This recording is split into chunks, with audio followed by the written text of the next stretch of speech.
कहा जाता है कि रामायण में राम जी ने सभी राक्षसों का वध कर दिया था, परंतु शूर्पणखा फिर भी बच गई थी।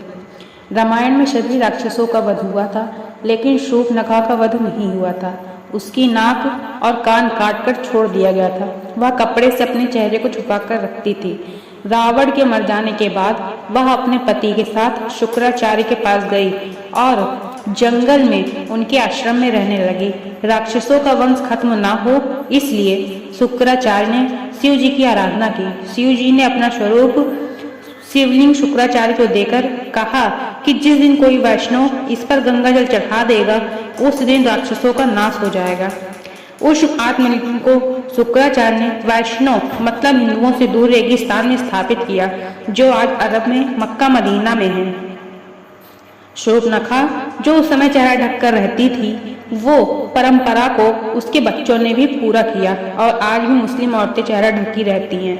शूर्पणखा के वंशज आज मुसलमान कहलाते हैं, क्योंकि शुक्राचार्य ने इनको जीवन दान दिया था।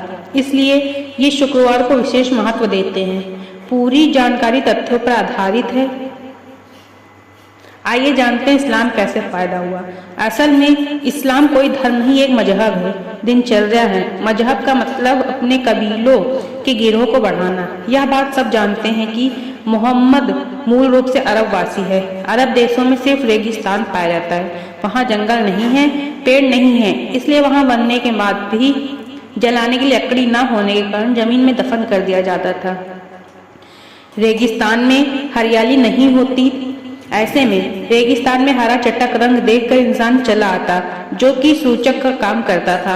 अरब देशों में लोग रेगिस्तान में तेज धूप में सफर करते थे, इसलिए वहां के लोग सिर को ढकने के लिए टोपी पहनते थे, जिससे कि लोग बीमार न पड़े। अब रेगिस्तान में खेत तो नहीं थे, ना फल न खाने के लिए वहां अनाज होता था, इसलिए वहां के लोग जानवरों को काट कर खाते थे और अपनी भूख मिटाने के लिए कुर्बानी का नाम दिया गया। रेगिस्तान में पानी की बहुत कमी रहती थी, इसलिए